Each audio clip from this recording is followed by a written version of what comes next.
Bonjour Obid. Bonjour. Bonjour. Bonjour à vous. Bienvenue Obid dans cet espace coloré. Nous sommes ravis de t'accueillir pour parler coaching existentiel et changement de vie. Et puis je me permets d'ajouter que tu es aussi l'auteur de cet ouvrage, Coaching existentiel, accompagner la recherche de sens au travail, chez Duno. Peut-être pour commencer, est-ce que tu peux nous dire en quelques mots, qu'est-ce que c'est que le coaching existentiel? Il y a de plus en plus de personnes qui cherchent du sens dans leur travail. Et que font ces personnes-là? Que ce soit des demandes directes de je veux changer de vie, professionnelle, personnelle, ou des demandes indirectes d'insatisfaction au travail. Ils vont voir des psychothérapeutes, parfois des prêtres, des ministres religieux, et puis de plus en plus en coaching. Il me semble que nous, en tant que coach, on prend la globalité de la personne, on est dans un carrefour intéressant, parce qu'on connaît le monde professionnel, les identités professionnelles, managériales, organisationnelles, et on connaît aussi, on peut en tout cas gérer, écouter, accompagner les identités psychologiques et existentielles.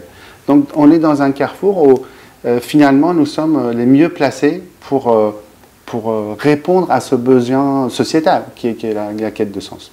Donc le coaching existentiel en fait répond à ça, tout simplement.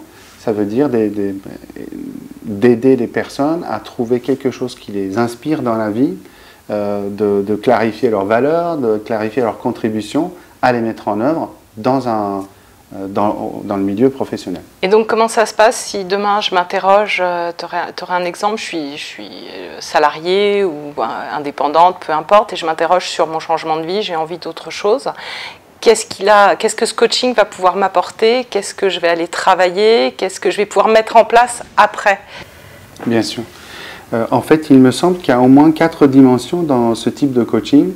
Et j'aime bien appeler ça de ciel à la terre. Ça veut dire qu'il y a des dimensions où on va clarifier ce qui fait sens pour nous. Donc ça, c'est une première dimension importante. Il y a des dimensions où on va travailler sur c'est quoi notre projet de vie. Donc le sens va donner une boussole, ça va clarifier notre contribution au monde. Le projet de vie, c'est déjà un peu plus concret. Ensuite, sur ce chemin-là, des transitions importantes, il y a toujours des freins, il y a des peurs, il y a des ambivalences, il y a des prises de décision compliquées. Donc il y a une troisième dimension qui est travailler sur l'engagement et la prise de décision.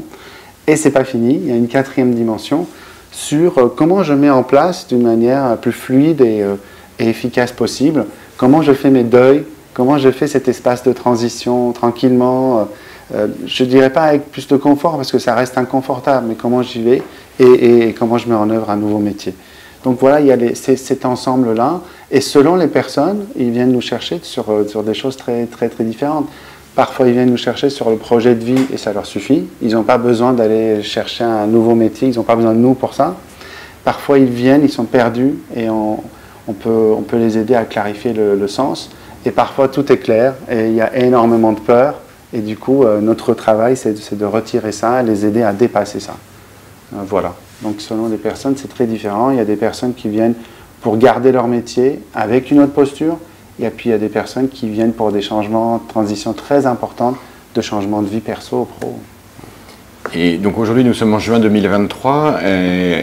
La notion de changement de vie, qui a sans doute toujours existé, mais prend une présence particulière avec la grande démission. Après le Covid, on entend quand même beaucoup plus de parler de personnes ou de jeunes étudiants qui choisissent des parcours qui n'étaient pas du tout ceux pour qui ils étaient en théorie prévus. Comment tu vois, toi, sur ces années récentes, peut-être des demandes changer ou évoluer de façon nouvelle? Moi, ce que je constate, c'est 2 ou 3 nouveautés. La première, c'est le niveau de souffrance des personnes qui viennent. Il me semble que enfin, en tout cas, moi j'ai de plus en plus de personnes qui viennent après un burn-out ou quand ils arrivent, ils sont pas très loin. Et voilà, ça c'est de plus en plus important. Donc c'est l'enjeu là-dessus. Ce que je vois de plus en plus, ça ne va pas vous étonner, ce sont des angoisses de l'ordre de l'écologie, voilà, du climat qui intervient. Et des personnes qui viennent cherchent un travail ou une entreprise qui ne détruit au moins pas la planète. Donc ça, c'est nouveau. Et puis, ce que tu as dit tout à l'heure, c'est qu'il y a de plus en plus de jeunes. Généralement, dans notre métier, en thérapie, en coaching, on a l'habitude de la crise de quarantaine, où la personne a déjà beaucoup avancé dans sa vie, et là, viennent réfléchir sur une deuxième partie de la vie, mais là, il y a de plus en plus de jeunes qui viennent. Voilà les trois principaux éléments que je vois. Quand tu parles des jeunes, pourrait-on dire, ou on peut se poser la question de savoir si la quête de sens, elle arrive peut-être plus tôt que nos générations, les générations qui nous ont précédés? Est-ce que tu remarques cela aussi? Oui, alors, encore une fois, je vais répondre de ma fenêtre. Et ce que je vois, c'est que c'est une quête qui est beaucoup plus présente dès les études, en fait. Et c'est sans doute l'air du temps aussi qui veut ça, toutes les angoisses autour du climat qui font ça aussi. Voilà, tout simplement. Donc ils viennent de plus en plus jeunes.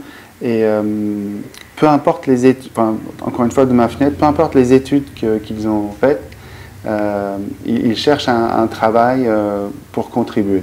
Ça change. Au-delà de gagner sa vie, c'est vraiment comment je peux contribuer. Ou alors comment je peux travailler dans une entreprise qui ne détruit pas la planète, quoi. Merci beaucoup, Omid. Merci, Omid. Merci à vous deux.